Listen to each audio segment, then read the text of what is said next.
घरच्या घरी तूप तर काढून झालं, पण खूप सारं ताक पण जमा झालंय. त्याचं करायचं काय? मी आहे ना, मी सांगते. ना सोडा ना इनो आणि ट्रॅडिशनल पद्धतीने बनवलेला मऊ लुसलुशीत आणि जाळीदार असा ढोकळा कसा बनवायचा ते आज बघूयात. पीठ पण बघा किती छान फर्मेंट झालंय, हो की नाही? तर आपण लोणी काढत असतो घरात आणि त्याच्यातून हे असं ताक निघतं. तर त्यावेळेस निघालेलं ताक घ्यायचं. बघा पाणी वेगळं झालंय आणि खाली आहे ना ते घट्ट असं ताक जमा झालंय दह्यासारखं. तर इथं काय केलं मी, पाणी जे आहे ते वरचं पाणी हळूवारपणे काढून टाकायचं. हे बघा एवढं पाणी मिळालेलं आहे. हे तुम्ही ताक म्हणून प्यायचं असेल तर पिऊ शकता, नसेल आवडत तर टाकून द्या. हे मी कढीपत्त्याच्या झाडाला घालणार आहे आणि हे उरलेलं जे घट्ट ताक निघालं ते घ्यायचं आहे आपल्याला. तर 2 पेले भरून मी इथं बेसनचं पीठ घेतलेलं आहे. तर बेसनचं पीठ घरातलं बाहेरचं कोणतंही असू शकतं. तर 2 पेले बेसनचं पीठ आपण घेतले. 2 पेले बेसनच्या पिठासाठी मी इथं 1 पेला भरून जे घट्ट ताक आपण घेतलं होतं ते घेणार आहे आणि ते त्याच्यात थोडं थोडं करत बॅटर जे आहे ते मिक्स करून घ्यायचं आहे. एकदम बक्कन टाकून द्यायचं नाही, नाहीतर मग गुठळ्या होतात किंवा गोळे होतात पिठाचे.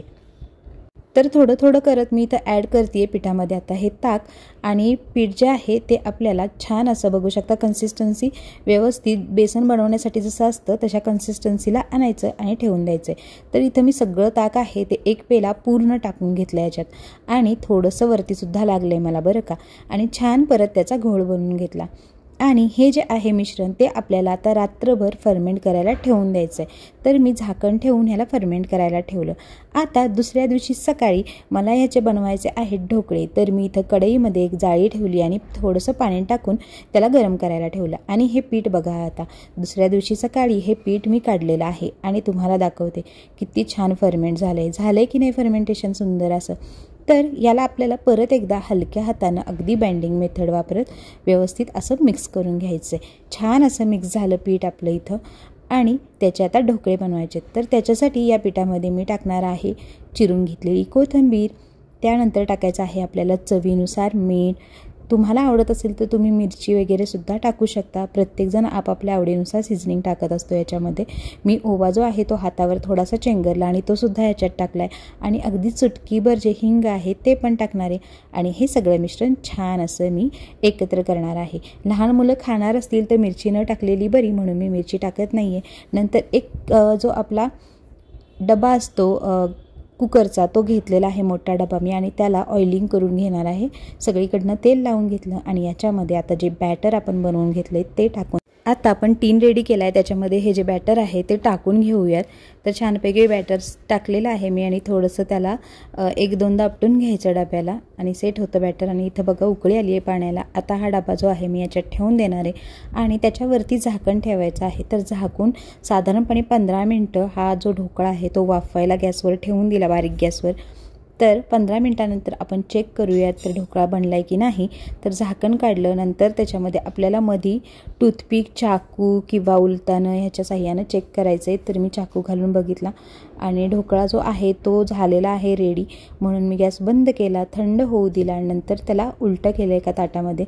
तर बघा ढोकळा मस्त असा रेडी आहे. त्याला सगळीकडून असं चिरून घ्यायचं आहे, म्हणजे काप दिले मी, त्याचे स्क्वेअर कट केले आणि त्याच्यावर आपल्याला तडका टाकायचा आहे. तर तडक्याची आता तयारी करूयात ढोकळा थंड होईपर्यंत. तर इकडं तेल गरम केलं आहे मी, त्याच्यामध्ये टाकली भरपूर अशी मोहरी. मोहरी टाकून झाल्यानंतर टाकायचं आहे आपल्याला कढीपत्ता भरपूर सारा. माझ्याकडे फ्रेश नव्हता म्हणून मी ड्राय केलेला टाकला आहे. त्यानंतर साखर टाकली चवीनुसार व त्याच्यामध्ये पाणी ओतून दिलं. तुम्ही इथं मिरचीसुद्धा ॲड करू शकता किंवा कोथिंबीरसुद्धा ॲड करू शकता. ते सीझनिंग जे आहे ते आपापल्या हिशोबानं व्हॅरी होतं. मी कोथिंबीर नंतर ॲड करणार आहे. तर इथं थोडंसं याला उकळी येऊ दिली पाणी टाकून, नंतर कोथिंबीर ॲड केली म्हणजे फ्रेश राहते कोथिंबीर.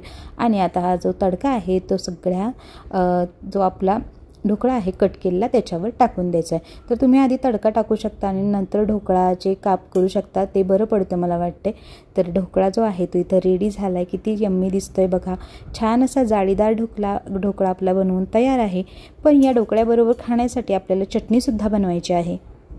तर मी आज जी ट्रिक सांगणार आहे ती वापरून तुम्ही चटणी बनवली ना तर अगदी हलवाई स्टाईल चटणी होते।